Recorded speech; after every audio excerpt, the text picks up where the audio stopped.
Councillors, officers, community members, welcome to East Gippsland Shire Council's meeting of the 16th of the 12th, 21. East Gippsland Shire Council acknowledges the Gunai, Kurnai, Monero and Bidawal peoples as the traditional custodians of this land that encompass East Gippsland Shire and their enduring relationship with the country. The traditional custodians have cared and nurtured East Gippsland for tens of thousands of years. Council value their living culture and practices and their right to self-determination. Council pays respect to all Aboriginal and Torres Strait Islander people living in East Gippsland, their elders, past, present and future. The purpose of this evening's meeting, in accordance with Rule 3.3 of East Gippsland Shire Council Governance Rules, Anthony Basford, the Chief Executive Officer, in consultation with the Mayor and Councillors, has called an unscheduled council meeting to consider items relating to council business. The Chief Executive Officer is required under Rule 3.3 of East Gippsland Shire Council Governance Rules, has given notice on the council website of this unscheduled council meeting on Thursday, 16th December 2021 at 6 p.m. East Gippsland Shire Council live streams, records and publishes its meetings via webcasting. During the meeting, any members of the public who are addressing the council will have their image and comments recorded. No other person has the right to record council meetings unless approval has been granted by the chair. In line with Local Government Act 2020, councillors are able to attend council meetings electronically or in person, and the meetings will be open to the public via live streaming, which we're doing now. If council encounters technical difficulties with the live streaming during the meeting, we will adjourn until the issue is resolved. If technical issues can't be resolved, the meeting may be postponed to a later time or date, and hopefully we don't have any electrical storms in the mountains today. So, for councillors who are attending virtually, and that's Councillor Stowe and Councillor Buckley, a member's attendance can only be recorded as present at the council meeting when the member can confirm that they meet all of these criteria. 1, they can hear the proceedings. 2, they can see other members in attendance and can be seen by other members. And 3, they can be heard to speak. So now I'll confirm with both of you in turn. So, Councillor Stowe, can you see and hear us? I can confirm that, Mayor. Can you confirm the location you are participating from is secure to ensure confidential items are dealt with in a confidential manner? It is, Mayor. Thank you, Councillor Stowe. Good evening, Councillor Buckley. Can you see and hear us? Yes, I can, Mayor. Can you confirm the location you are participating from is secure to ensure confidential items are dealt with in a confidential manner? Yes, it is. Thank you. Great. Thank you, councillors. And the rest of us are here in the chamber for those who are watching live streamed. CEO, I gather there aren't any apologies? Correct, Mayor. And are there any declarations of conflict of interest? None that I've noted or you've noted. Thank you. The next council meeting is Thursday the 1st of February 2022 to be held here in the Corporate Centre, 273 Main Street, Bairnsdale, commencing at 6 p.m. CEO, we're on to the item 4, the open forum. Are there any petitions, questions of council or public submissions? Not for this meeting, Mayor. Thank you. That allows me to skip down the list. We're moving on to officer reports, councillors. And the first officer report is item 2.1.1, which is contract 2022-1466 Mallacoota Seawalls, stage 2. So let me just skip down to that, and that'll be on page 8 of your agenda, councillors. General Manager, Assets and Environment. Hello, Fiona. Hello, Mayor, and thank you. Councillors, the report before you this evening is to consider the awarding of a contract to replace a section of seawall adjacent to the Mallacoota Foreshore. The report is accompanied by a confidential attachment which details the Tender Evaluation Panel's assessment process and details of the recommendation before you this evening. Should Council wish to discuss any of the details of this attachment, it will be necessary to go into a closed session of Council for this discussion. As councillors are aware, seawalls play a really important role in defining and protecting the Mallacoota foreshore, while also providing for recreational boat mooring and access. The existing walls are progressively reaching the end of their lives and deteriorating in condition and are in need of replacement. Council has therefore been working in close collaboration with the Department of Land, Water and Planning, Environment and Planning to program a range of works to address the ageing seawalls, with significant funding for this project also coming from the state government. This stage of works will address an 130-metre section of seawall and follows on from an initial stage of works which will be complete by early 2022. As a result of the tender review process, Council is now in a position to consider the assessment of the tender evaluation panel and award the contract. This evening I also have Tom Wetherall, Manager of Assets and Projects, with me to answer any technical questions that you may have related to this tender. Thank you. Thank you, Fiona, and thanks for being here, Tom. Councillors, this is an important matter and an important contract. Are there any questions of the officers?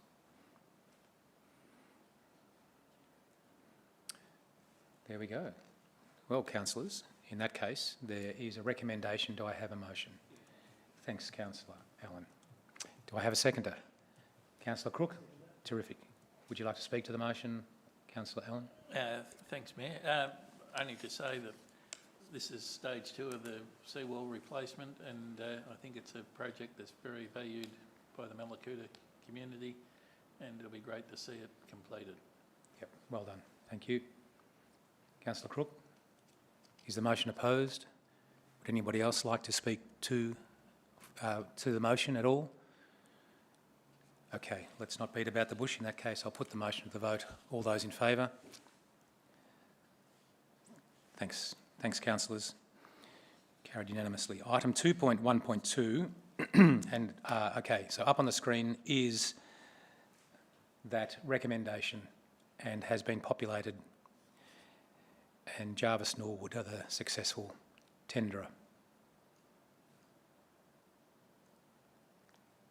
Good. Thanks, Vanessa.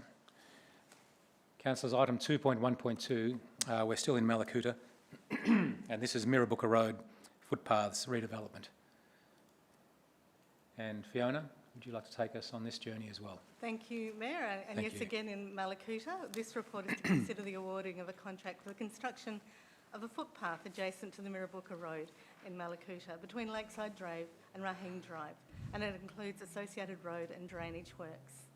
Like the last report, this report is also accompanied by a confidential attachment which details the tender evaluation panel's assessment process and provides the details of the recommendation before Council this evening. An independent probity auditor's report is also attached as a confidential attachment. Should Council wish to discuss any details of these attachments, it will be necessary to go into a closed session of Council for this discussion. Finding a resolution for safe pedestrian access in this location has been a long-standing community priority, first identified as part of the East Gippsland Access and Mobility Plan. It is an important link for pedestrians, connecting a significant portion of the Mallacoota Township with the town centre and all key services, including the Peter 12 College. The project will provide a safe, separate path where there is currently limited opportunity for pedestrians to maintain space from the vehicle traffic. The works will also include an improved crossing at Lakeside Drive, including a pedestrian refuge in the middle of the road. Associated works to enable the path will also include a section of new curb and channel and a low retaining wall, and these are showed in pictorial images in the report. This project has been made possible due to an allocation of council funding and is part of Council's annual program committed to progress the construction of new footpaths. As with the previous report, this evening I have Tom Wetherall, Manager of Assets and Projects, with me to answer any technical questions related to this tender. Great, thanks Fiona, and thanks for being here again. Tom, councillors, are there any questions, comments, observations of the officers? This is an important matter and a constrained place, if you're familiar with it. I can't see any questions. In that case, we have a recommendation there, councillors. Councillor Uri, thank you. Do I have a seconder? Good on you, Councillor Greason. Councillor Uri, would you like to speak to the matter? Only briefly, and I think it's been outlined in Fiona's report. that this is an area that's been in need of an upgrade. So, and it's been on the books for a long time. So I just congratulate the officers for coming to this point that we are today to look at the contract to have the work started. I understand that it has the support of a large majority of the Mallacoota community. So I think it's a great step forward. Thank you. Yep, good words. Well said. Thank you. Councillor Greason. Is the motion opposed, councillors? Would anybody else like to speak to the motion? No? I just would say that this particular corner of Mallacoota was really heavily impacted by fire, and it's really fantastic to see this piece of work in particular happening there and that bit of infrastructure. So, councillors, in that case, I'll put the motion to the vote. All those in favour? Thanks, CEO. Carried unanimously. Thanks, officers. We're on to item 2. Sorry, here we go. It is on the screen, councillors, and anybody who's watching. So Think Green Constructions are the successful tenderer. Good. Thank you, councillors. Item 2.1.3 on page 17 of your documents is contract 202-2021 correction 1461 Eagle Point Foreshore Hub, including road development. Thank you, Fiona. Thank you, Mayor. Councillors, this third report before you is also to consider the awarding of a contract, this time for the implementation of the Eagle Point Foreshore Hub and associated landscaping works within the precinct. Again, the report is accompanied by confidential attachments which detail the tender evaluation process assessment and the details of the recommendation before Council this evening. Again, should Council wish to discuss any of the details of the attachments, it will be necessary to go into a closed session of Council for discussion. As councillors are aware, this is a major project and is an outcome of 2 long-term plans for Eagle Point, the Eagle Point Structure Plan and the Eagle Point Marine and Coastal Management Plan. Both of these strategic planning documents were developed with extensive community consultation and with the community indicating that the development of this hub was one of their highest priorities for Eagle Point. A new multi-purpose building is at the centrepiece of this contract and will accommodate a cafe, community space, caravan park kiosk, toilets and provision for water-based play activity, equipment hire and storage. The project will also comprise of significant landscaping treatments that will greatly improve the recreational opportunity within the area adjacent to the hub, including the realignment of the existing road away from the foreshore to create an improved and enlarged recreational space, new connecting paths and gardens, a new play area, shade structures and furniture, and the creation of an enlarged and improved beach area, and perhaps importantly, taking the toilet block away from the centre of the foreshore. The hub's new public facilities will allow for the existing amenities block, yes, I've already said that, sorry, to also be removed. And it's made possible with a $3.305 million loan from the Victorian Government through the Community Infrastructure Low Interest Loan Scheme. This evening, we also have Tom Weatherall with us as Manager of Assets and Projects to answer any technical questions. Thanks for that, Fiona, and thanks again, Tom. Councillors, are there any questions of clarification or otherwise?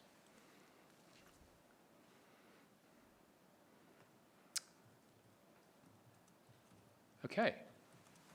Councillors, you must have read your papers diligently. So we have a recommendation, councillors. Is there a motion? Thanks, Councillor Crook. Seconder? Councillor Van Diggle? Yeah. Great. Terrific. Thank you. Would either of you like to speak to the motion? Yes, thank you, Mayor. I've lived in Eagle Point for a couple of years now, and I think this has been talked about here every year. In that time, I've seen what used to be a paddock turn into a suburb. I've seen the same thing happen to another paddock, and I noticed just yesterday it's destined to happen again. So I'm not sure how many new houses that is. Yeah. Scores and scores, I can assure you. So this is a fast changing and fast growing section of East Gippsland. And the foreshore there is a magnificent part of the lake's environment. And it's fair to say that the existing development's starting to show its age. So I think this is a great opportunity to bring it into the modern age, so to speak, and it will serve the residents and visitors of that area very well. So I have no hesitation in recommending it. Thanks, Councillor Crook. Councillor Van Diegel, would you like to speak to the motion? No, I can't beat that. And Councillor, I'm sure nobody will lament the loss of that brick toilet block. I'm not sure if it's an essential piece of World War II infrastructure, or it certainly looks a bit like it. Would anybody else like to speak to the motion? Is the motion opposed? In which case I'll put the motion to the vote. All those in favour? Thanks, councillors. Carried unanimously. And there it is on the screen. And the successful tender is Eastern Victoria Constructions, and a significant contract and a significant piece of infrastructure investment in our community. And you're right, Councillor Crook, it's a beautiful place and well worth investing in. Councillors, we're moving on to item 2.1.4, Contract 2022-1452 World Construction Package 2 Tender Award. And that's on page 22 of your documents there. And Fiona, take it away. Thank you, Mayor. Councillors, the last contract before you this evening is a significant one to consider the awarding of a contract for the second World Sporting Precinct redevelopment construction package. And this will deliver a complete redevelopment of the netball precinct. As with the other reports, this report is accompanied by some confidential attachments. One is the details of the tender evaluation and the details of the recommendation. Another is the probity audit report, the independent probity audit report. And there is a third attachment which goes into a little bit more detail about the tender considerations and the considerations of the tender evaluation panel. Again, if Council wishes to discuss any of these attachments, it will be necessary to go into a closed session of Council.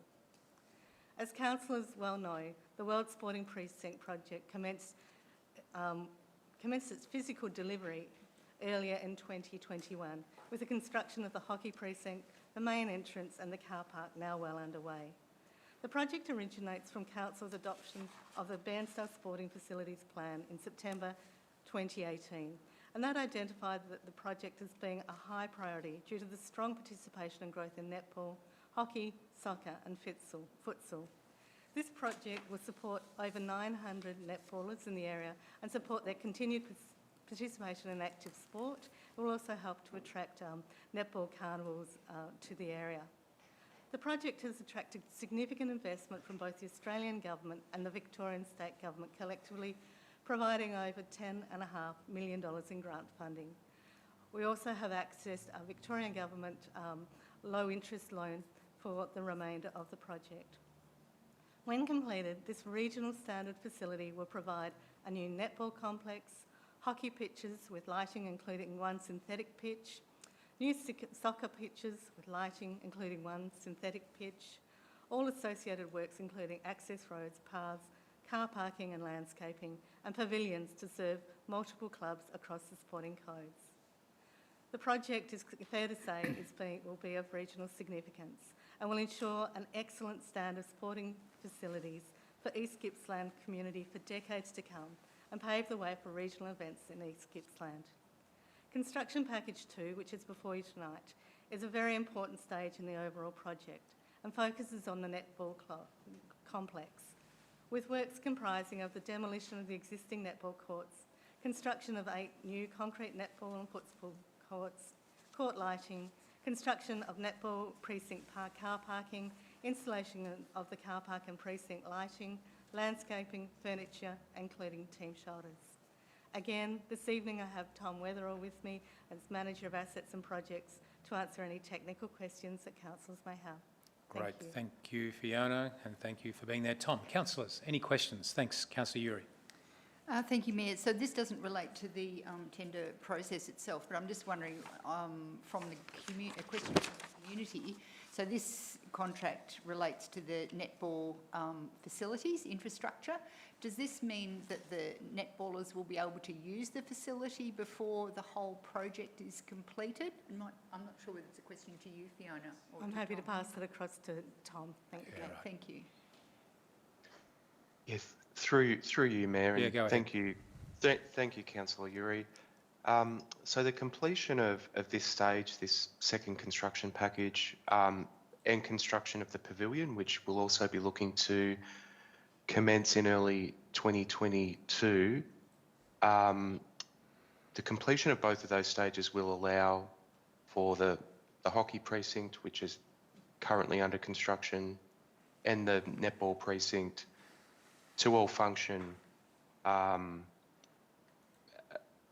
after the completion of these stages. So that it's not dependent on the further stages that are associated with the soccer precinct to the rear of the site. So the hockey, the netball, and the Westdale Kinder can all function without any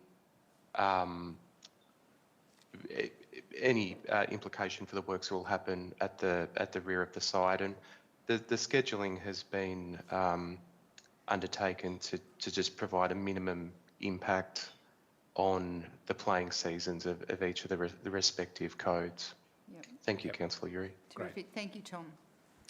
Councillor Stowe, it looks like our councillors in the virtual meeting have frozen, but I can see, Councillor Stowe, you have your hand up. How's the communication? It's fine from my end. Right, well, go ahead then with your question, and then Councillor White. Tom, would you be able to just give us an idea of the likely completion date of these projects, please? Through you again, Mayor. Thank you, Councillor Stowe. The anticipated completion date for this construction package is late in 2022, so certainly by the end of the year, end of 2022, and hopefully a little bit earlier, all going well. Thanks, Tom. Councillor White, and then Councillor Buckley. Thank you. Tom, could you please tell us how, what will be left after this completion of this part of the project? And to use the term that you've all used since I've been on council, are all the stages shovel ready? Because from the pressure that's coming on contractors to to fulfil their obligations and the cost of materials, is it in the budget to get the next or the last stages completed as quickly as possible? Yeah, thank you, Councillor White. So there's three further stages. There's the pavilion, so that will replace the World Pavilion, which was recently demolished, to service both hockey and netball. So that'll be constructed next. That'll form construction package 3, and then there's 2 further construction packages that are really centred around soccer. So it'll be again a second pavilion, and all of the field and associated works. Those elements of the project, and it's important that the sequence has been very well considered in terms of minimising the impact to the activity around the site, including Westdale Kindergarten. But it's anticipated to tender those stages quite early in 2022. And ultimately, we're looking for a whole of project completion in mid-2023. So currently, that's the schedule and I guess the order of or sequence of the all stages of this project. Thanks, Councillor White. Thanks for that, Tom. Councillor Buckley, you've got your hand up, but we have a technical issue with Teams at the moment. So we're going to adjourn the meeting while we reboot Teams so we can get Councillor Stowe and Councillor Buckley back visually and being able to see us. So we've got an issue here at the moment, councillors online. Now, do I need a motion to adjourn the meeting? So we're going to adjourn the meeting for 5 minutes or until we get this machine booted up again. So stand by, councillors, please. And will Councillor Stowe and Buckley have to rejoin the meeting? They will, because they'll... No?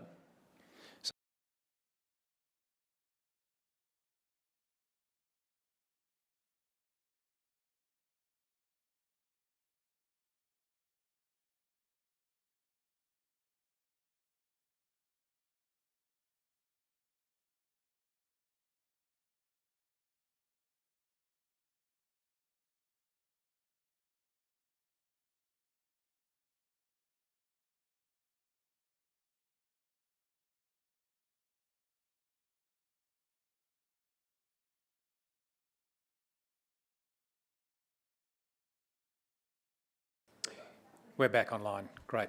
Councillor Buckley, question. Yes, thank you, Mayor. My question's directed to Tom Weatherall. Tom, I'm just, we've been briefed on this project extensively, and it's quite an amazing undertaking, and you know, I think it's admirable. My question is just a bit of concern in regards to the budget on this particular project and how it could be affected by the price hike in materials or waylaid by any types of shortages for, you know, contractors. Can you just give me a little bit of an indication in regards to that? Yeah, through you again, Mayor, and thank you for the question, Councillor Buckley.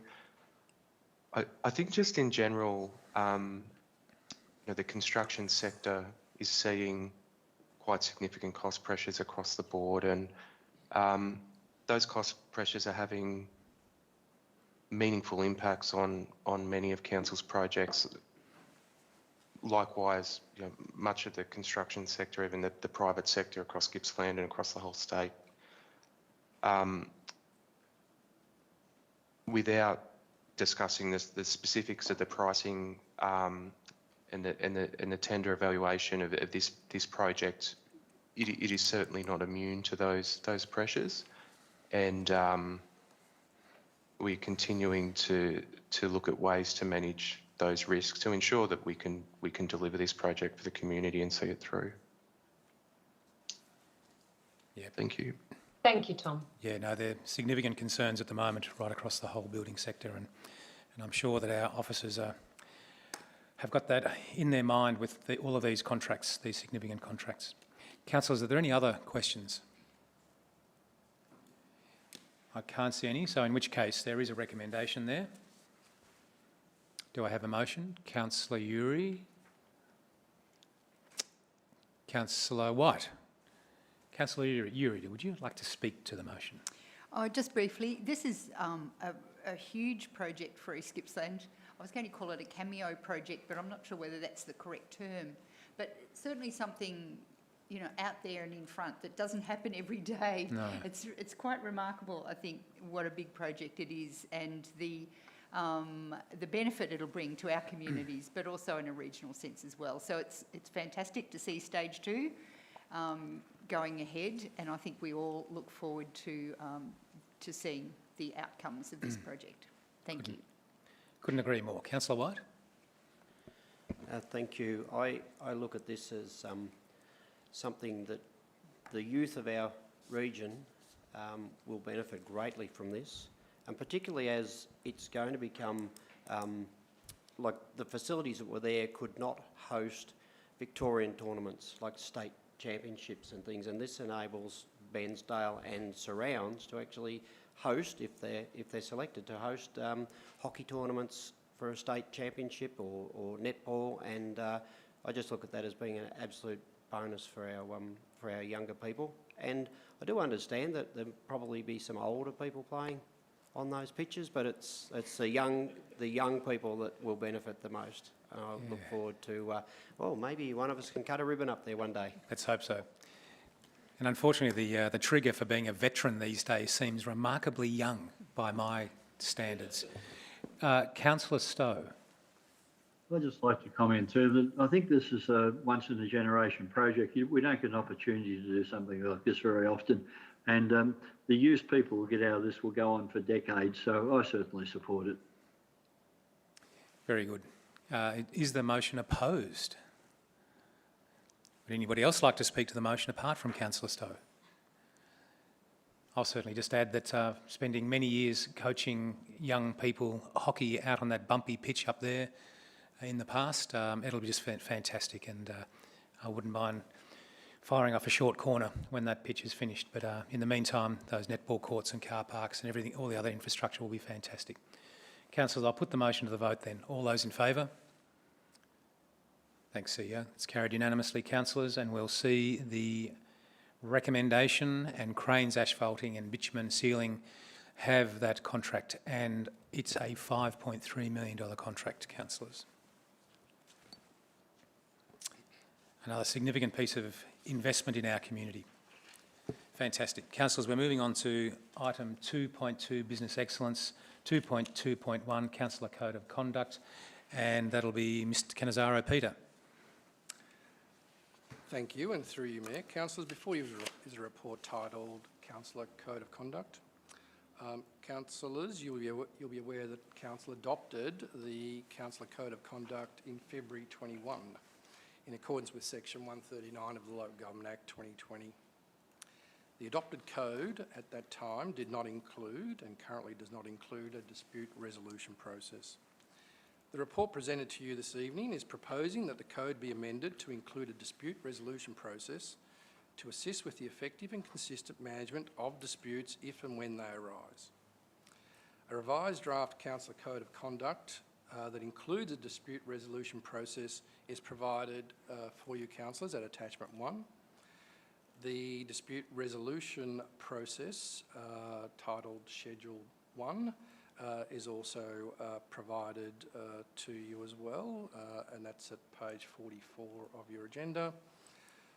Also a copy of the adopted code, so the current code is also provided at attachment 2, and that's been marked up to show the proposed changes to include the dispute resolution process.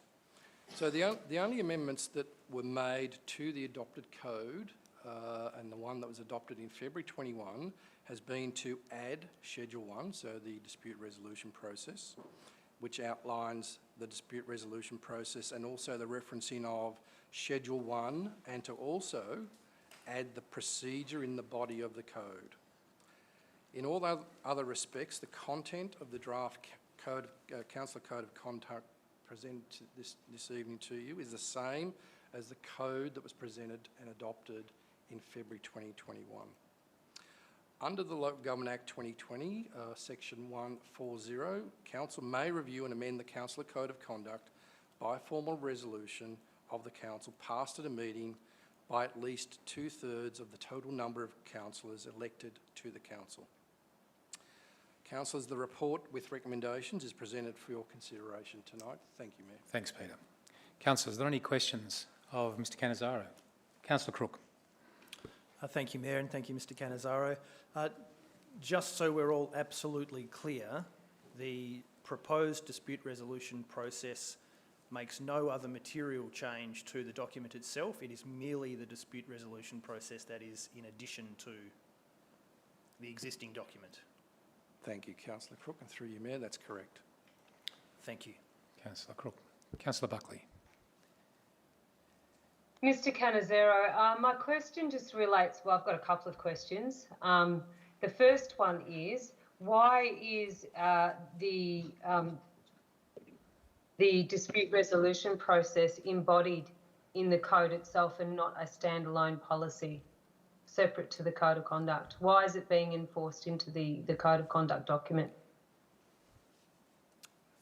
That's my first question. Thank you, Councillor Buckley, and through you, Mayor. It makes it very streamlined, firstly, in terms of being able to be accessed, so it's contained within the same document, so that you're not referring to or trying to find another document within within our website or a range of policy documents. Hence, it's contained within the Council Code of Conduct. Also, there's a section where it states an applicant by a councillor to have legal representation is granted by the arbiter. The cost of that legal representation will be borne in its entirety by the councillor.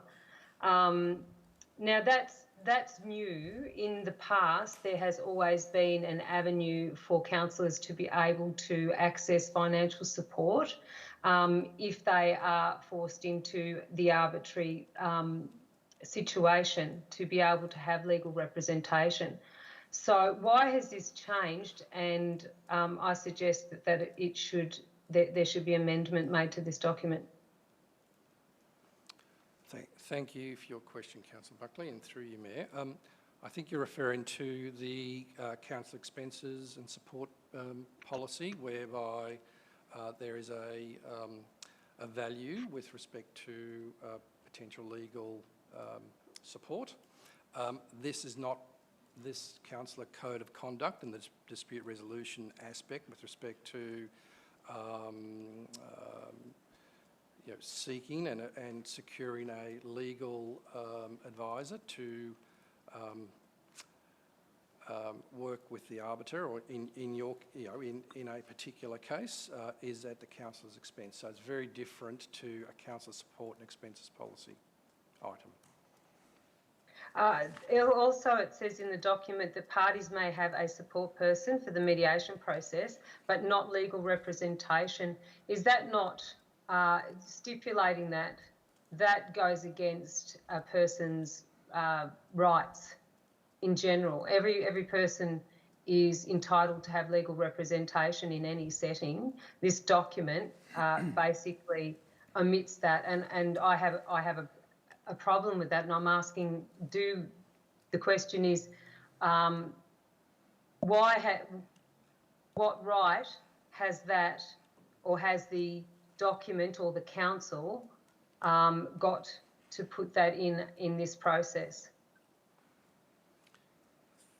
Thank you for your question, Councillor Buckley, and through you, Mayor. The whole aim of this is to try to resolve any disputes in a fashion that is cordial and gets the matter resolved. Having a support person there is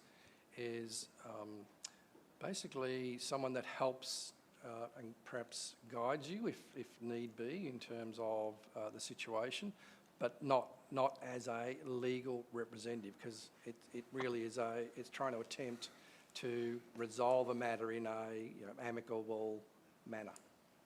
Hence, no legal representation at the session. That's at the mediation stage. Mediation. Yep. Okay. Can Councillor I Buckley, just any- further clarify one more point? Yeah, sure.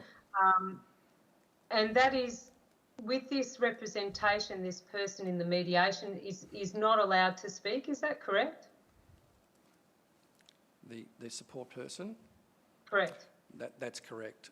However, if you wish to have a break from that process to consult your support person outside of the mediation process, you may do so, then come back in. Yep. Thanks. Thank you for answering those Good. questions. Thanks, Councillor. Councillor White. Thank you. Peter, at what stage, if it's a quite serious offence, say it's something about confidentiality or material conflicts of interest, at what stage would you escalate beyond just an internal investigation? Like how serious? So you're suggesting like referral to the local government inspectorate, or Yes. if it's a breach of the Act as Yes. opposed to a breach of the code? Yes. Yeah. Thank you, Councillor White, through you, Mayor. Look, there certainly are avenues for serious misconduct that may be referred to the local government inspectorate, and anything of a, let's say, a corrupt nature may need to then be referred to IBAC, and certainly if it's the agencies will also confer with each other at times to determine who may be best positioned to investigate the matter. Councillor White? Good. Fine. It's just that just recently, I think there's a councillor now got a watchdog on them. Just recently as last. City of Yarra. Yes. Yeah, so I think they have an administrator observing, a monitor. Yep. And that's a different issue again, I think. CEO, did you want to add something? If I may, because I think there just needs to be just that clarity between under the IBAC legislation, the CEO has very clear mandate of requirement Yep. if they believe that fraud and corruption has taken place, that they must report. There's very clear guidance around that. In terms of breaches of the Local Government Act and referrals to the Local Government Inspectorate, there isn't such a mandate. So it's Right. It's discretionary. different process, and it requires really councillors or member of the public to raise something with the with the inspectorate. Okay. Because they look at the breaches of the Local Government Act. So there's differences in depending on what Right. is actually the issue has been. Okay, good. Thank you for that. Councillor Buckley, you have another question? Oh, sorry, legacy hand. No, that's right. Legacy hand. We've all done that. Councillors, are there any other questions? In which case, there's a recommendation. Councillor Crook, Councillor Allen. Councillor Crook, did you want to speak to the motion? Yes, thank you. This is fairly standard practice, I believe. Unfortunately, councillors don't always agree. Sometimes we have disputes that we are unable to resolve between ourselves and we need assistance. This addition to our Code of Conduct provides a transparent and equitable process in order to do so, and it starts at a fairly low level and ratchets up if need be. So I think it's pretty standard. Most councils in Victoria have a very similar procedure, and so I have no hesitation in recommending it. Councillor Allen. Thank you, Mayor. I think it's a necessary part of the Code of Conduct that we have a dispute resolution process, and I think this is what sets out how we go about it and is necessary. Good, thank you. Councillor, is the motion opposed? Would you like to speak, Councillor White and then Councillor Buckley? Just to say that early in this new term, we were mentored by, I'm sorry I can't remember the gentleman's name, but the very first thing he said as he walked into the room was, "Congratulations, councillors, on the way you have gone about selecting your Code of Conduct." Now, to me, I felt pretty good about that. There were people who opposed what we were talking about and talking to in terms of that, but the majority had selected that code. Now, I'm just pondering now, was that mentor completely out of line? I have no knowledge about, council codes of conduct to come forward and say that, because he was very strong on the fact that he congratulated us on our decision and the way we'd gone about it. So Thanks, I Councillor White. oppose Good.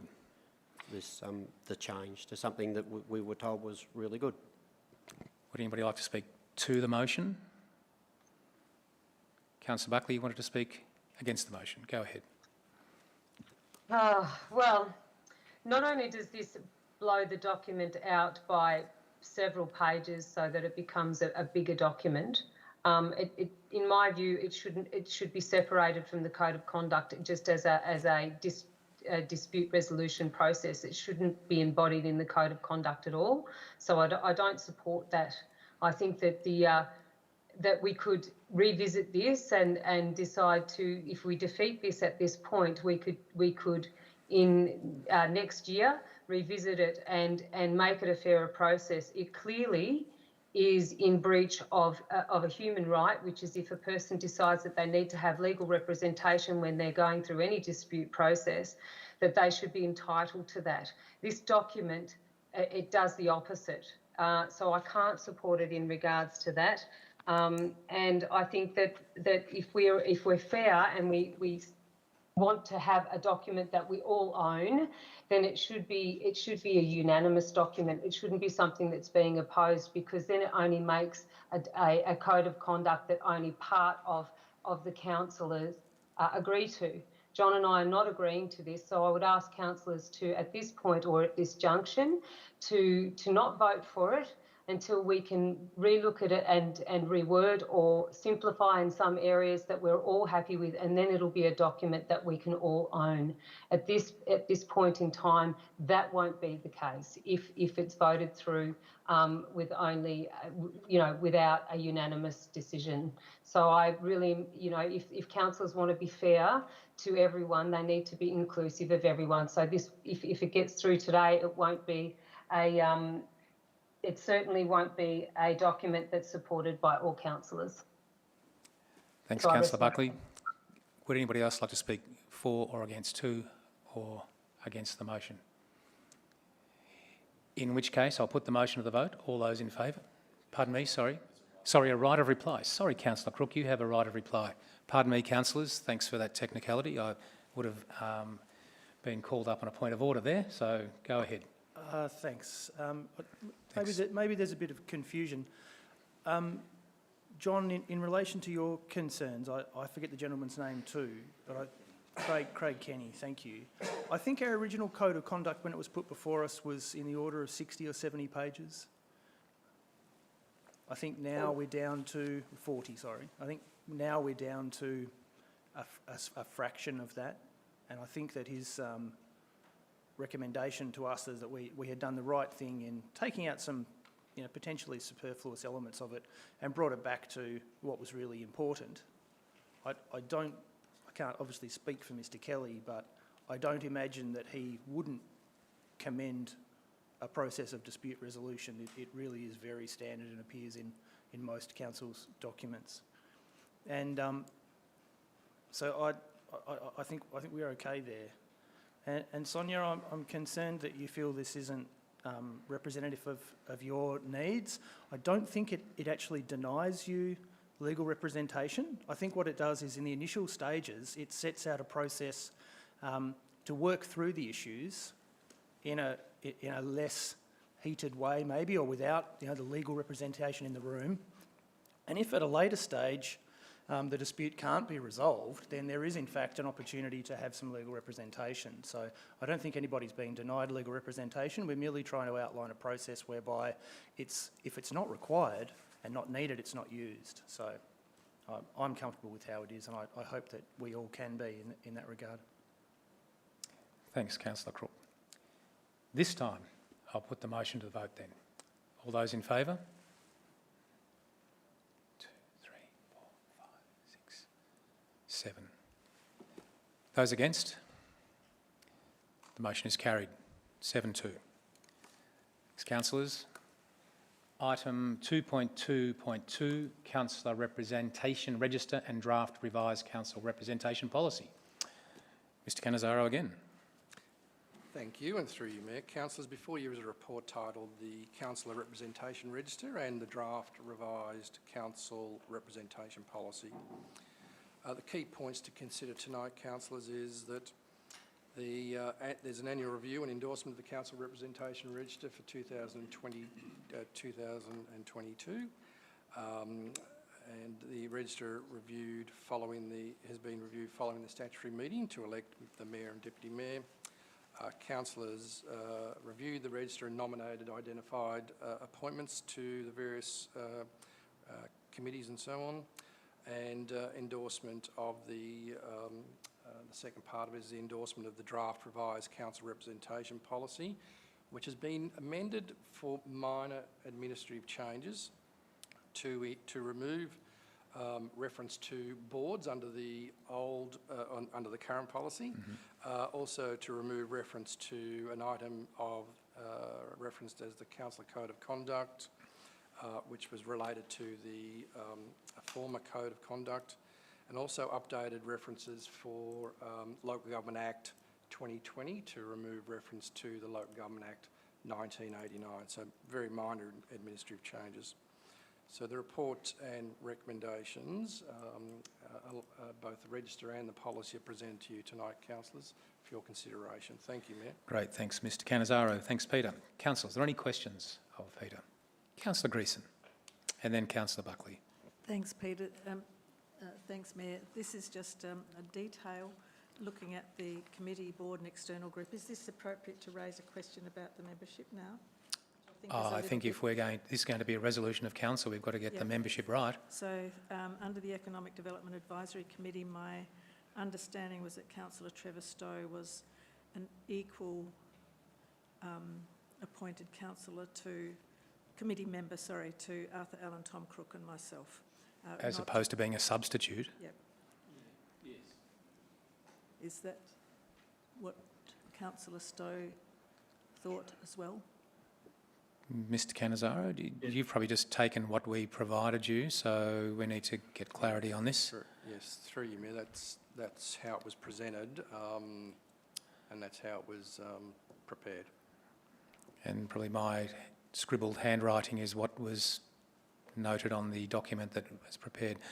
Councillor Stowe, is that your understanding that you're not just a Yes. substitute, you're a full-fledged member of that committee? Yes, what Jane said was my understanding, yes.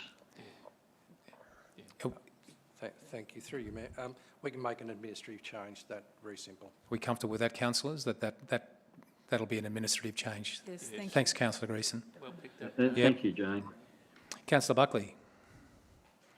Whilst you're at the administrative stage, can you please spell my name right? Because it's misspelled on the Livestock Exchange Committee. Will do. Yep, we'll get rid of that J and turn it into an I. Thank you. Yep, quite so. Yep, no, we need to get those things exactly right. Thank you. Councillor White? Just a question about a couple of the committees that are still listed. Yep. They're under discussion for removal, but obviously they need to be maintained at this stage. It's not official. Yep. So still in the draft stage, perhaps? Thank you, Councillor White. Through you, Mayor. We purposely left them in for that reason, Councillor White, until there is clear resolve around the dissolution of those committees. And would that change need to be another resolution of council then, Mr Cannizzaro, or can it be administratively changed without coming back to us? Good point, Councillor White. Thank you. I think that could Possibly. be a very simple administrative change. Yep, great. Thanks, Councillor White. Are there any other questions, councillors? Councillor Uri? Councillor Van Diegel, hang in there. Thank you, Mr Mayor. It's a question about myself. I actually didn't realise that I was the substitute on the Australian Coastal Councils Association. I'm very happy to be that person. Yeah, I have actually sat on that committee once before, a very long time ago, and so I'd be happy to do that in case Councillor Crook is unable to attend. I just wondered whether it needs any other, if I am to sit there as the substitute, whether it needs to be confirmed with that body. Do they accept substitutes, or is that a normal part of their process? Yep. Thank you, Councillor Uri. And through you, Mayor, we will do that if required. Okay. Yep. Great, good pick up. Thank you. Thank you. It's good to get these things right. Are there any other questions, councillors? In which case there is a recommendation. Do I have a motion? Councillor Crook, thank you. Councillor Greason, second. No? Did you have another question? Sorry, stand by, councillors. I apologise, I meant to raise it earlier. The MAV, Emergency Management Committee, Yep. My understanding was that Councillor White was to be a substitute for me there. Let's double check that right? that. Yep. Is that your understanding, John? Great, thanks. Mr Cannizzaro, can you scribe that in there as well, please? Thank you. We'll do that. Thank you. Good. Thank you. So we have a motion from Councillor Crook. Do we have a seconder? I think it was Councillor Allen. Thank you. Would you like to speak to the motion? It's important that we have representation on these various different committees. We engage with a whole range of stakeholders, not least state and federal governments, through a lot of these committees. They're an important part of our advocacy work, and I support them continuing. Yep, absolutely. What he said? Terrific. Is the motion opposed? Would anybody else like to speak to the motion? In which case I'll put the motion to the vote. All those in favour? Thank you, Councillor. That's carried unanimously. We're on to item 2.2.3, which is the complaint management policy, councillors. And that is on page 89 of your documents. Mr Cannizzaro. Thank you, and through Peter. you, Mayor. Councillors, before you is a report titled the draft complaint management policy for East Gippsland Shire Council. The key points for you to consider tonight, councillors, is that Council is required under section 107 of the Local Government Act 2020 to develop and implement a complaints policy. Also, in July 2021, the Victorian Ombudsman released the Council and Complaints a Good Practice Guide, second edition. The guide also contains a model complaints policy to align with the Local Government Act 2020 which has been used and used for the development of our revised complaints policy. The policy identifies what is and what is not a complaint. It identifies how a complaint can be made. It also provides an overview of the process and also how complaints can be escalated for internal and external review. The policy will be supported by procedures that explain the detailed process for officers for determining complaint, triaging high risk and complex complaints, and how to investigate complaints appropriately. Tonight we also have Linda Arnold with me, who is the Acting Manager of Customer Experience and Communications, who will be available to answer any of your technical questions, councillors. So the report and the document is presented for your consideration tonight, councillors. Thank you, Peter, and good evening, Linda. Thank you for being here too. Councillors, are there any questions? Councillor Uri. Thank you, Mayor. Good evening, Linda. This is obviously an important policy for council. Council collects a lot of information about its service delivery and how well it's delivering services to the community through the complaints process. And it's important that we listen to complaints, I believe. So I note in the policy that the reporting of the complaints management goes into the annual report. But I wondered whether the councillors receive more frequent reports than that. Linda, could you answer that question for me, please? Interesting question, thank you. Linda, do we have that information? Sorry, can I just clarify? You're requesting to receive more frequent reports. Is that what you're asking? Sorry. Firstly, to clarify that we don't get more frequent reports. I think that's where we do see them only in the annual report at the moment. If that's true, I would be keen to see them on a 6-monthly basis. Yeah. Yes. Thank you, Councillor Uri. And if through you, Mayor, certainly recently we have developed a complaints pack, if you like, that is extracted from 2 systems. One is the electronic document management system, and the other is our customer request management system. It's early days in terms of its production, and it was first presented to the executive leadership team approximately 2 months ago, and we will refine it.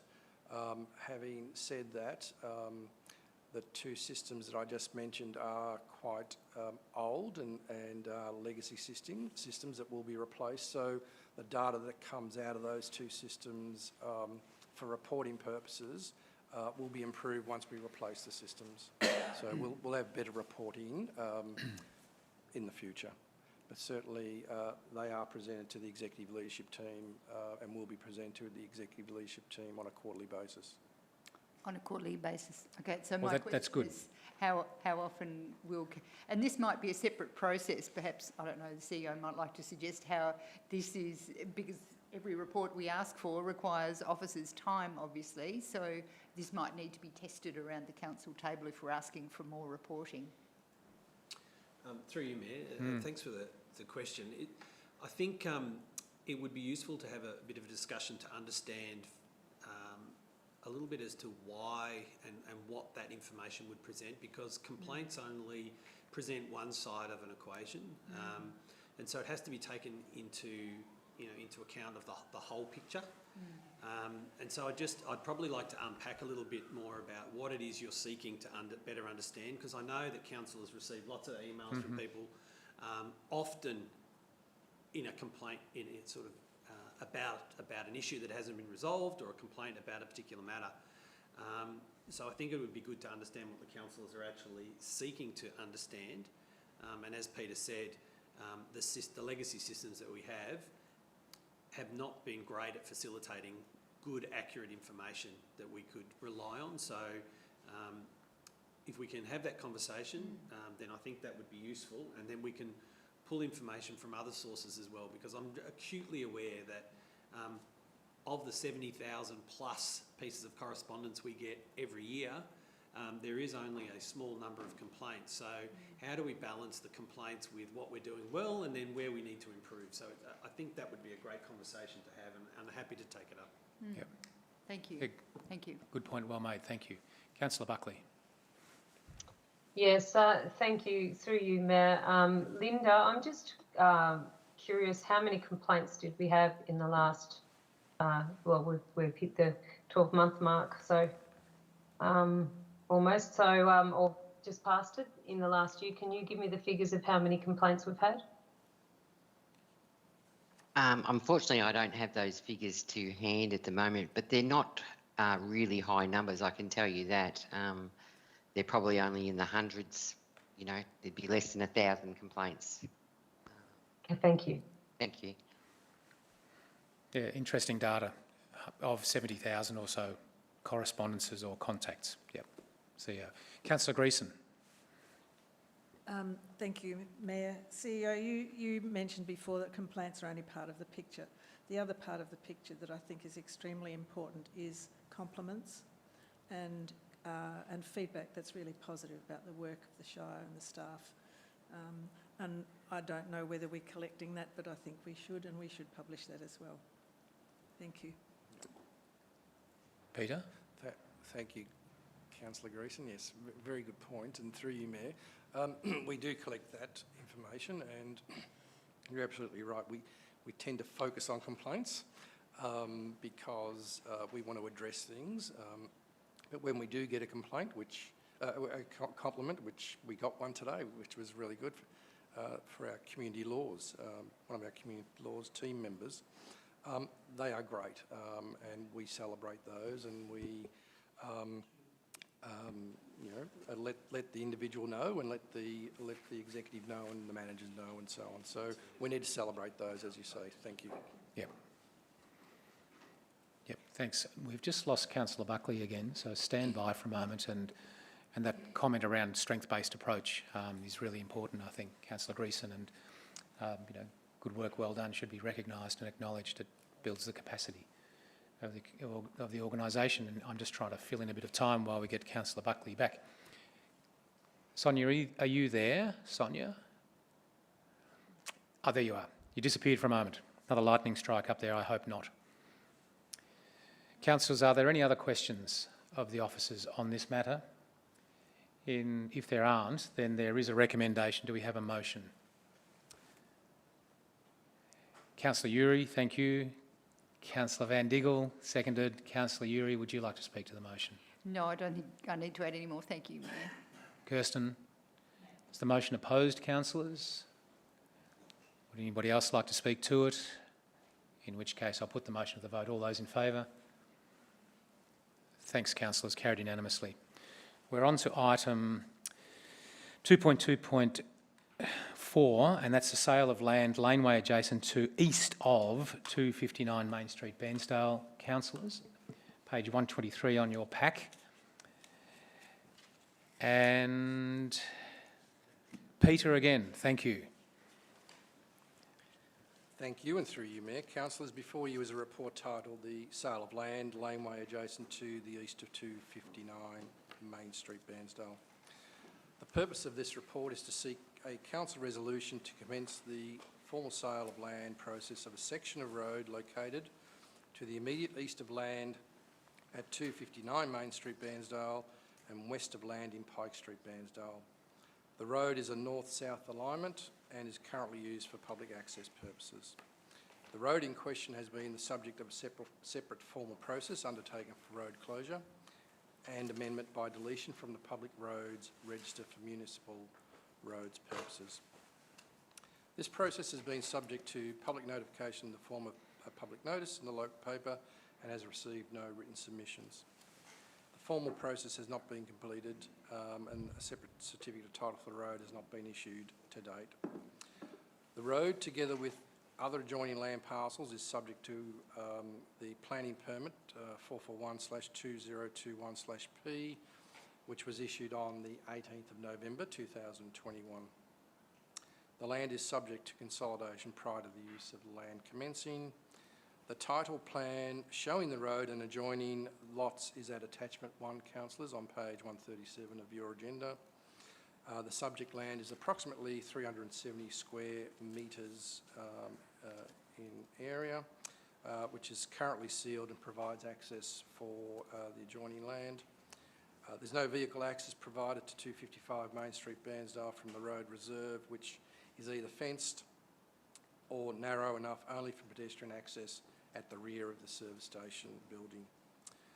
Under planning permit 441/2021/P, the area of the current road adjacent to 255 Street Bairnsdale will be landscaped, used for a footpath and part of the parking area.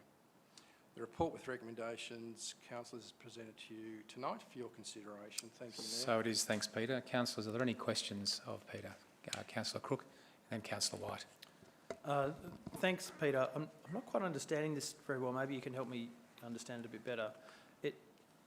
The development that's been approved, or the permit that's been approved to build, is that actually contingent on the acquisition of this piece of land which hasn't yet been approved?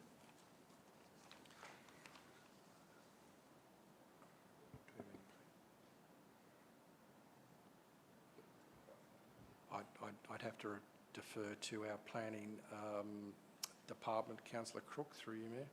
I don't have the conditions in front of me. I'm sorry.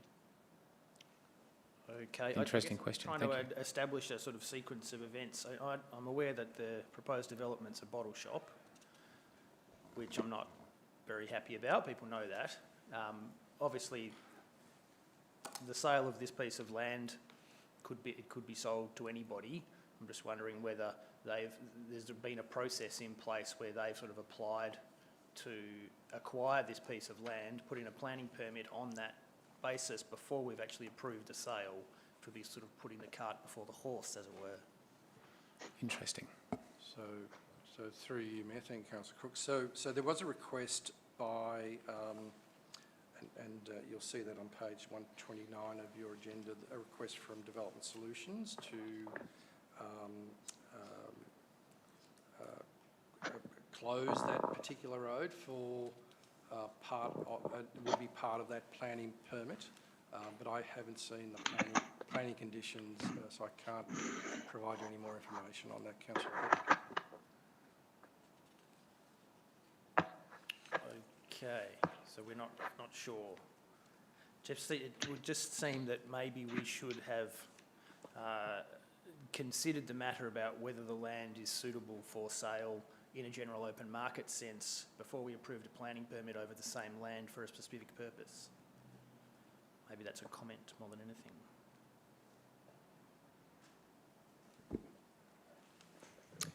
Councillor White and then Councillor Stowe.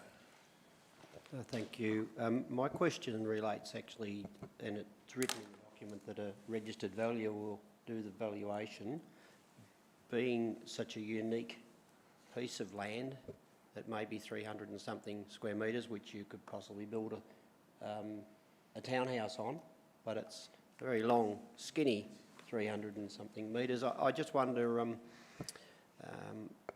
you may not be able to answer this, but what the valuer would use as a yardstick to find a true and fair valuation, because it is something that council owns, and I would hope that we get the right price for it if this is approved here tonight.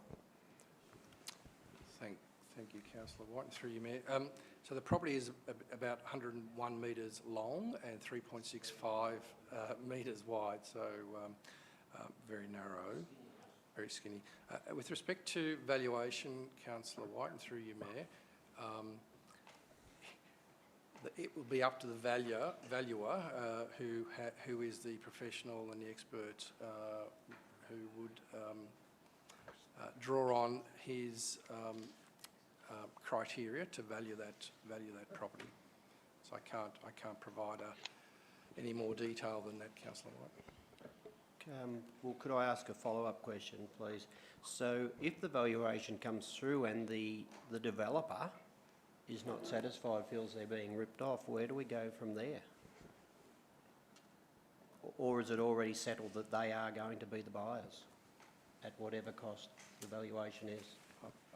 Thank you, Councillor White. Through you, Mayor, I'm not sure I can answer that question.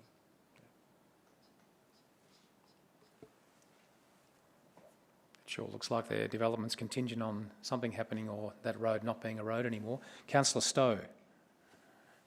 Could I just confirm with you that that laneway in question was used by Bairnsdale Electrics, who no longer operate there, and the original use of it was to service the houses in Pike Street that again are no longer there. They've been replaced by a service station. So I don't think we can talk about putting flats there next to the service station. But the roadway is no longer used, was there to service those houses. They're no longer there and a surplus to any requirements that we have. Would that be fair to say?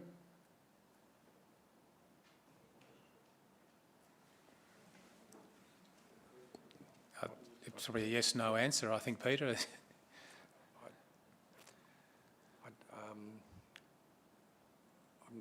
I'd have to say, what was the question again? Sorry, Councillor. Surplus to our needs, and it doesn't service any purpose anymore. Yeah, correct. So it'd be fair to say that the sale of the land would normally go as a first option to the adjoining landowners in any case. Yep. Councillor Stowe, are you right there now? Yes, thank you, Mayor. Thank you. Good. Councillor Greason.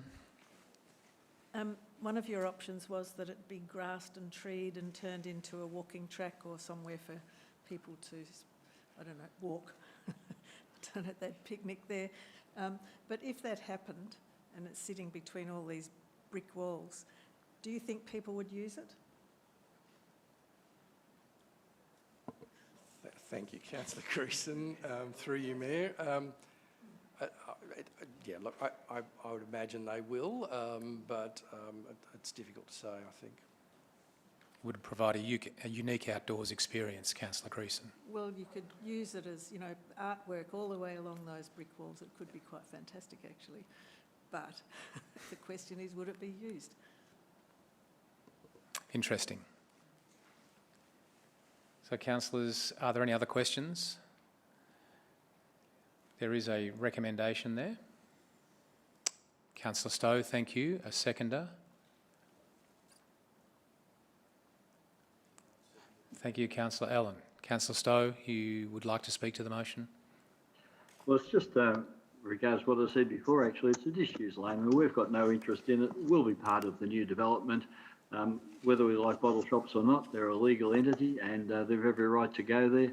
I can't see any downside to selling it, to be quite honest, and we will get whatever the assessor assesses the property's worth, a fair market value for it. Yep, thank you. Whatever that is, Councillor Allen. Thanks, Mark. Look, it's my understanding and having had experience with the laneway at the back of my parents' house, that if it is to become unused, then it is offered to the adjoining landowners in the first instance. And I can't see that it could be conceivably of any use to anyone else, including the Shire. So I see it as surplus. Yep. Is the motion opposed, councillors? Would you like to speak? Councillor Crook. Yeah, it sounds to me like we haven't considered the options. We don't know if the public would use it if it was turned into public open space because we have no design concepts or ideas that have been put on the table for them to consider it.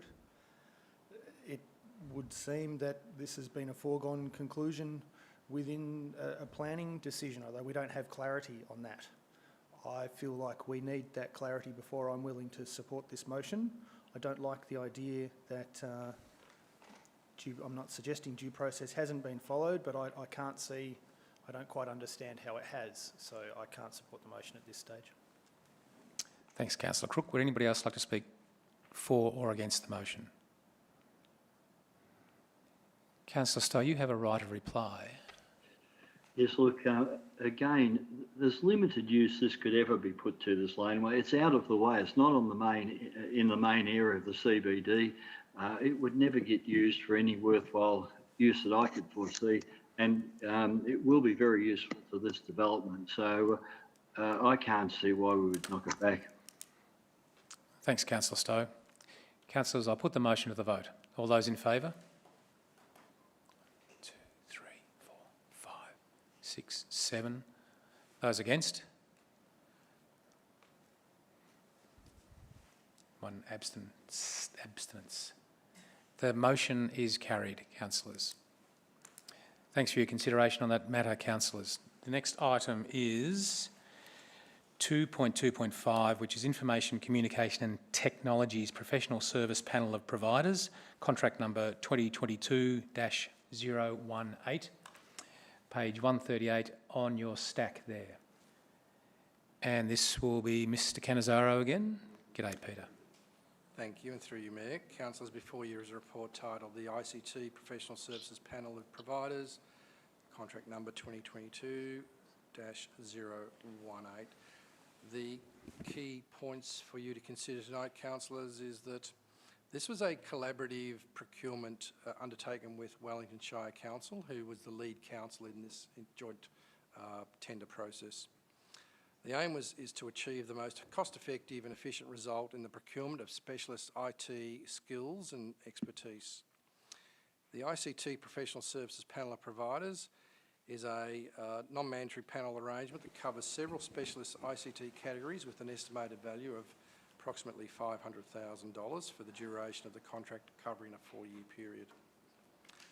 Without this contract, council will be exposed to higher rates of services for specialised ICT skills and may be susceptible to fluctuating skills market.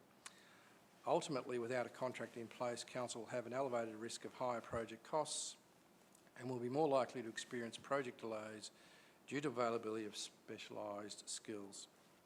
The collaborative procurement arrangement was undertaken in accordance with Local Government Act 2020 under section 109.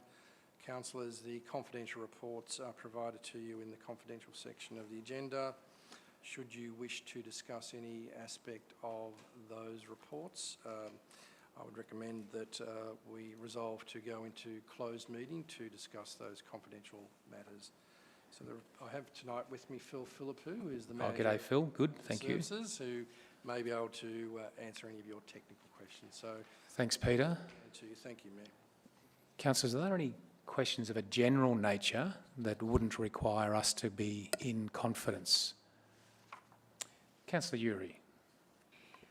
Yes, thank you. So I think I had a similar question when recently we appointed another panel of service providers to council in a different area. So my question is, if this panel, if this recommendation or something similar is goes forward tonight, how does a new person in the field apply for and be considered to go on the panel in the future? Yep, good question. Thank you. Yeah, thank you, Councillor Uri, and through you, Mayor. And I will ask Phil to jump in if need be, but certainly any new suppliers or other suppliers outside the panel, if they're if we are requiring of certain skills that are not on the panel, we would secure those skills through either quotations or another tender.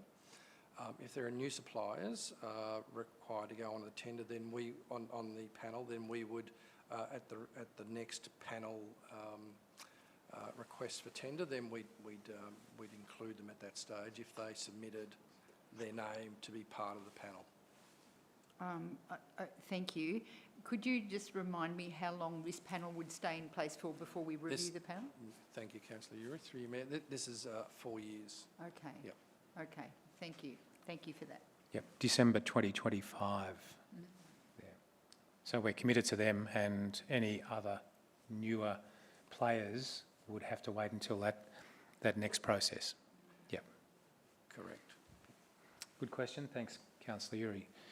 Councillors, are there any other questions? Councillor Crook, go ahead.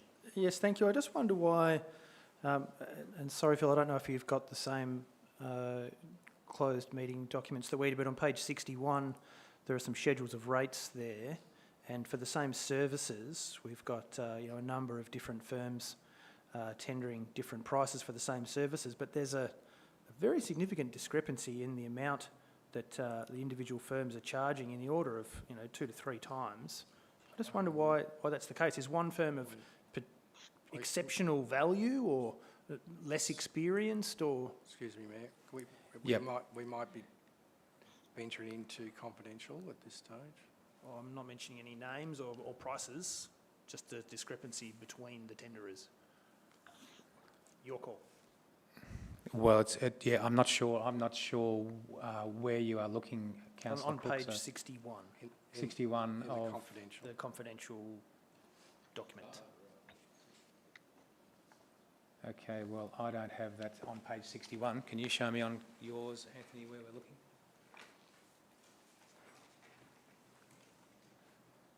Sorry, Tom. Or possibly I'm just not interpreting the information correctly. That's possible too.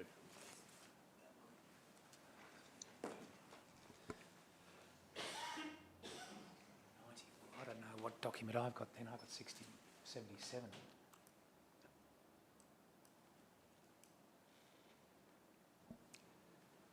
Through you, Mayor. Yeah, go ahead. I've got, my document's not the same Well, that's a worry. because I've got 77 pages and Okay. Could I suggest, and this is a fair and reasonable question to Yep. ask, but so we can actually get into some detail, I'd suggest we defer the matter to the closed session of council so that we can actually unpack it a bit and we can talk some specifics which I think would be helpful in the situation. so do we want to close the meeting now or? It is entirely up to council whether they wish to close now and then and have the discussion, then come back out, or defer this to the closed session. Can I just suggest that I'm just seeking some assurance from the staff that the discrepancy that we can see is in fact fairly normal of this kind of service provision between companies, and there's nothing that's not of any real concern. Would that be fair to say, Phil? Through you, Mayor. Councillor Crook, the panel assessed all of the rates put forward by the companies, and you're right, there is a difference in rates of charges for the companies have put up for the different skill sets for what they felt was representative of their services. So the panel reviewed all of the rates, and they were quite satisfied that there wasn't a misunderstanding of the services being asked to be quoted on. Okay, look, I think that makes it okay, and I don't need to question that further. I guess I just make the observation that we're either getting a very good deal or they're doing themselves a disservice. No, and there was, sorry, through you, Mayor, Councillor Cook, there was a process where the submitters were engaged, and where something was raised as being unclear, they were given an opportunity to clarify, and there were points of clarification made, and the panel was quite satisfied. And you are correct, the advantage of this panel of providers is that not only does it secure specialist skills and services, but it does enable council to achieve best value over the next 4-year period for these services. Okay, thank you, Phil. Thanks, Councillor Crook. Councillor Buckley, go ahead. I think Phil just answered my question. It was basically pertaining to why is it better or more beneficial for us to go down this pathway than what we have had previous, just so if anyone's watching that they would understand why we would do this process. Good, thanks, Councillor Buckley. Councillor White, go ahead. Thank you. Phil, my question does relate to the providers with similar services but different prices. So you would look at that as at an officer level when you required a service to actually go for who you felt was going to provide what you wanted, but at the best price. Would that be correct? Thank you, Councillor White, and through you, Mayor. Yep, go ahead. Councillor White, we would still engage and obtain quotes for specific services at the time. So even though we've got the panel of providers, we would seek out best value for council depending on that skill set. So we would still engage with all panel members who provided the particular services that we were after, and based on the information that was put to us, the officers would secure services based on best value principles, but also the skill sets that are more aligned with the works that are required. Mine didn't have the attachments. Thanks, Councillor White. Councillor Greason. Thank you, Mayor. Phil, half of the tenderers who've met requirements are locals and the other half are from elsewhere, presumably. And is there potential to use primarily locals from this bank of tenderers? Through you again, Mayor. Yep. Thank you, Councillor Greason. Our preference is, and one of the good outcomes of this process is that we have the ability now to engage local providers for specialist services, specialist IT services. Previously, we had to procure specialist services from Municipal Association of Victoria's ICT panel of providers. So our preference is, and one of the objectives of this tender was that we could engage with local providers, given the appropriate expertise and pricing that they would offer for particular work. So our preference is to support local. Thank you. That's very good news. Good. Thanks, Councillor Greason. Are there any other questions, councillors? In which case, there is a recommendation there. Do I have a motion? Councillor Uri, thank you. The second to Councillor Crook. Councillor Uri, would you like to speak to the motion? Thank you, Mayor. No, not really. I just wanted to say that I think if I was a young smarty pants IT person just leaving school in Bairnsdale or Orbost, this would be great to be on this panel. It would. So I think, you know, if council, it's great to hear that preference for local providers, Phil, and I hope we can not only hold that now, but between now and 4 years' time, we can actually grow the number of local providers that we can choose from. That would be my wish. But happy to support the recommendation here. Good point. Well made. Thanks. Councillor Crook, did you? No? Is the motion opposed, councillors? Would anybody else like to speak to the motion? In which case, councillors, I'll put the motion to the vote. All those in favour? Thanks, Councillor CEO. That's carried unanimously.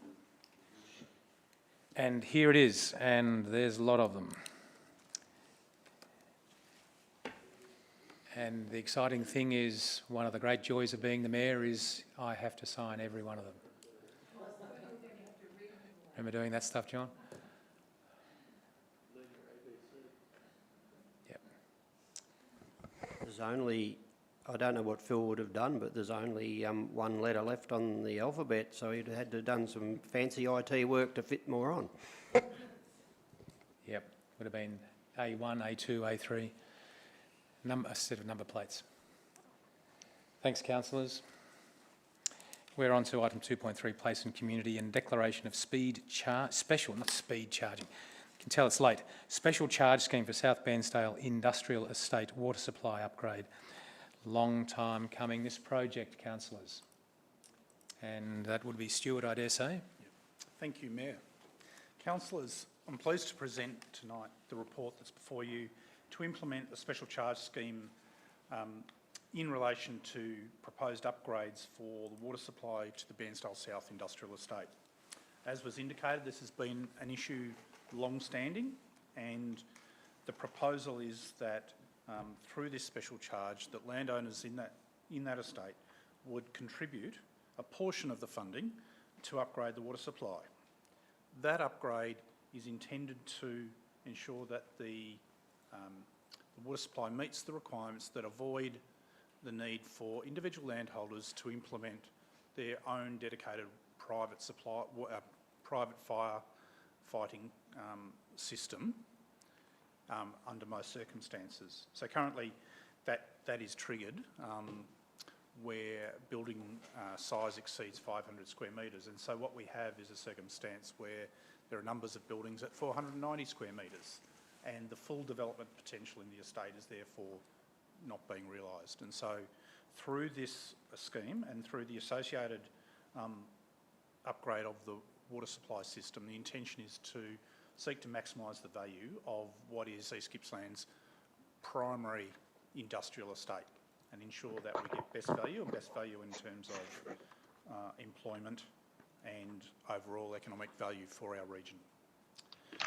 The overall cost of the upgrades is estimated to be $2.4 million, and that includes a little over $1 million of works that East Gippsland Water has already had underway. I'd like to recognise the contribution from Regional Development Victoria of additional $500,000, and that's one of the things I think that's unlocked this opportunity to progress the upgrade.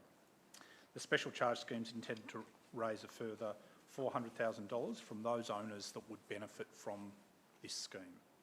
So those owners that have already installed a water supply system, a firefighting system that meets the requirements, are not being included within the charge. There is also a further $400,000 contribution proposed from council. So in this way, there is a contribution from governments, state and local government, recognising the broader economic benefits associated with this project, but there is also a contribution from private landholders, given the private landholders also benefit from the proposal. We've been through a number of rounds of consultation over the last 12 months, and most recently a formal opportunity for people to object. A number of objections were received, as outlined in the report, and where appropriate, officers have made adjustments to the scheme accordingly. So it has been a long-standing issue, and the proposal is in front of you to proceed with the special charge scheme. The recommendation sets that out in some detail, and I won't go through every element of that because it steps through the very particular statutory requirements for that. But I would also note that the recommendation also formally allocates the $400,000 from the Economic Development Discretionary Fund to cover the portion that's allocated from council. So with that, councillors, you have a recommendation in front of you. I've also joined this evening by Jenny Bailey from our Economic Development team, who can assist if we've got any technical questions. So thank you, Mayor. Thank you, Stuart. Good evening, Jenny. Thank you for being here. Councillor Stowe is an early adopter with a hand up early. Stuart, I'd like to get an idea how much support we've got for this this impost of another charge. Could you tell me roughly how many businesses we have in the estate, and after the consultation, how many objections we got? And secondly, what is the average cost to businesses in the estate? So I might get some assistance from Jenny Bailey in a moment. I believe it's about 170 or so properties in total that are included, and we received 11 objections out of that 170 properties. A number of those objections, not all of them, but a number of those objections have been resolved through adjustments to the scheme as set out in one of the attachments to the item today. So, and the average cost per property is in the order of $2,000. Jenny, if you, around the $2,000 mark. So it sounds as though we've got pretty good support, and the cost of $2,000 on average would compare favourably with what would be required to upgrade the premises to the fire standard without the increase in pressure. That is tanks, which may be looking at 100,000, 200,000. Is that correct? Yes. So if a property owner was seeking to develop their property in a way that would otherwise incur the requirements for a private fire service, typically that's in the order of $50,000 to $150,000 to install such a system, a tank and the associated pumps, and that compares to the charge that we've outlined, average around that $2,000, and I think a maximum charge that's for any of the properties on the whole in the whole scheme of $17,000 or thereabouts. Yep. Thank you, Stuart. Good on you, Councillor Stowe. Thank you. Councillor White. Thank you. You've just noted that those people who have already installed their own systems are not going to get the surcharge. In the event of a fire, what would happen with the fire truck? Would he throw his suction hose into their tank, or would he just hook up at the main that goes past their door? And the other thing, does this have an effect perhaps on the cost of insurance for many of these businesses, because previous they haven't had adequate water to say fight a fire? So would they have been paying a premium on their insurances? And is this going to assist them again into the future? I think the question in terms of insurance premiums would need to be directed to the insurance companies. There is clearly an issue where this allows people to ensure they are compliant with the requirements in terms of fire water supply, and that in itself is a significant issue. When we were considering the design of the special charge scheme, there is an extent to which everyone in the estate benefits from having a better fire water supply, or better supply of water that can be used for firefighting, because it's not exclusively fire water, better water supply. So everyone benefits to some extent. However, that benefit is very difficult to quantify, whereas for those parties that would otherwise need to install their private system to enable development, it's a very clear benefit for those, and so it's those parties that have been included within the scheme. Thanks for that. Just another follow-up. With the fact that the industrial estate up there has just blossomed over the last 18 months, this would perhaps take a little pressure off some of the availability of properties, that they could, rather than try and go somewhere else, they could actually expand the premises which they are already built, because at 500 square metres, those blocks can handle a much larger premises. Yeah, I think that's a fair comment.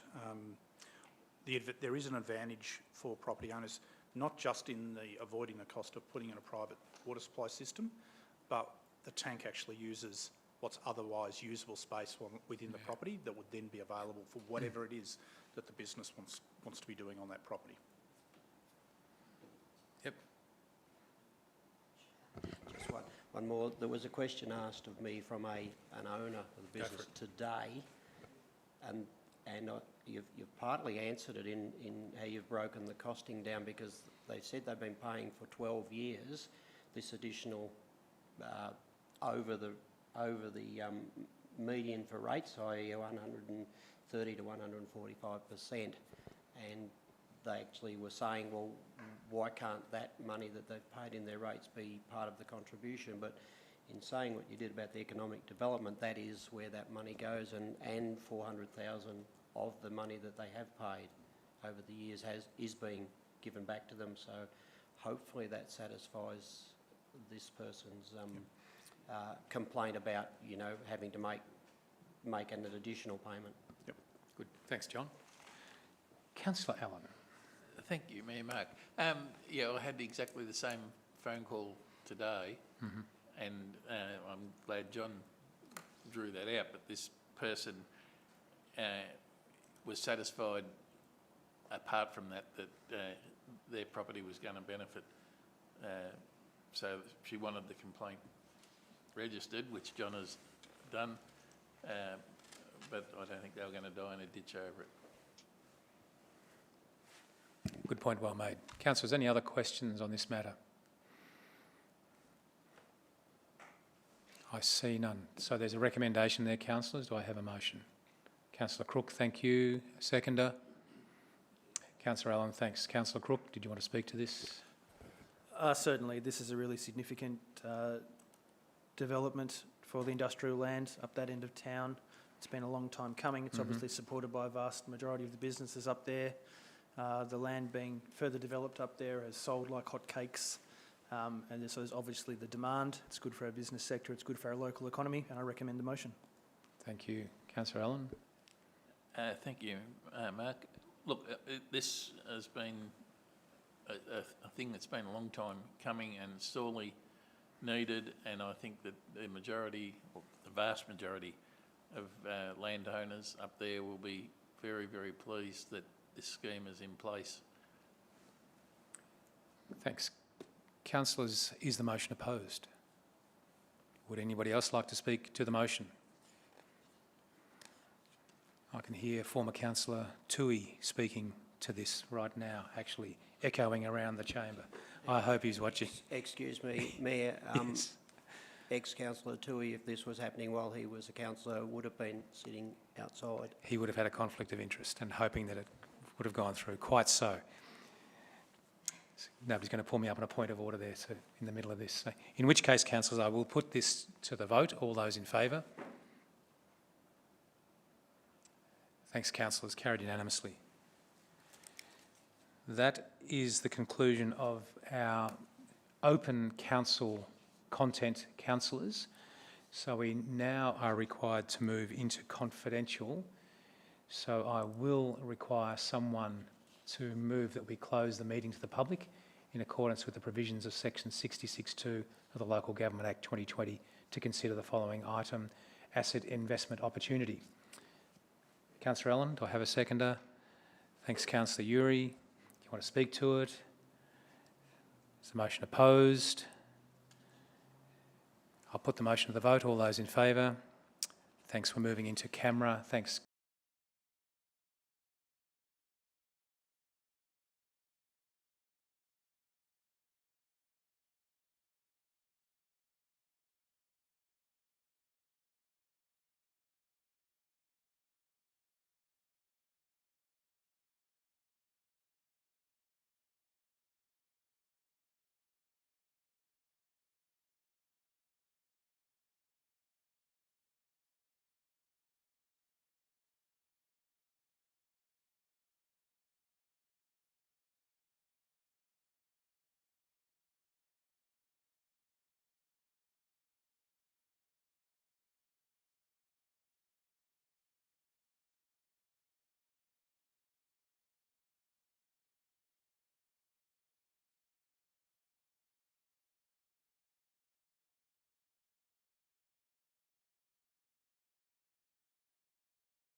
Did you abstain, John?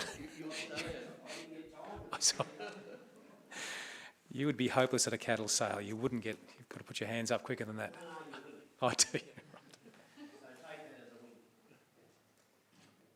So we're live again. So thank you, councillors. We're back online, and councillors, that is the conclusion of our council meeting of the 16th of December 2021. Councillors, can I thank you all for your work this year? It's been a long, hard year. When we look at that councillor portfolio, is that what do we call it? The list of our allocated jobs. I've got delegated committees. Thank you. Sorry, I've got the end of an evening brain as well. You're all busy people, and the work you do in the community is really noted and appreciated. And to the officers as well. There's nothing like a group of officers who make councillors look good through great reports and details. Councillors, enjoy your break, and everybody here and anybody's listening. There's two key things in recovery about pleasure and leisure. Make sure that you plan for unplanned time. So if that makes sense, that's part of a good, healthy recovery. And also make sure that is quality time as well. So we have a limited amount of time, so make sure the time you spend with the loved ones and the people you need to be with is really good quality, because it's not forever. So, and I think, Councillor Greason, you mentioned that terrible tragedy in Tasmania today, and I think the council all offers the condolences to the communities in that small town where that Christmas party at a primary school took place, and 5 or maybe 6 children, 5 children at the moment, have been confirmed killed in what should have been just a beautiful afternoon activity at the end of the year. And our hearts go out to those families, and our deepest thoughts. Stay safe on that note, everyone. Have a great Christmas. Merry Christmas. Happy New Year. Let's hope 2021 doesn't leak into 2022. Merry Christmas.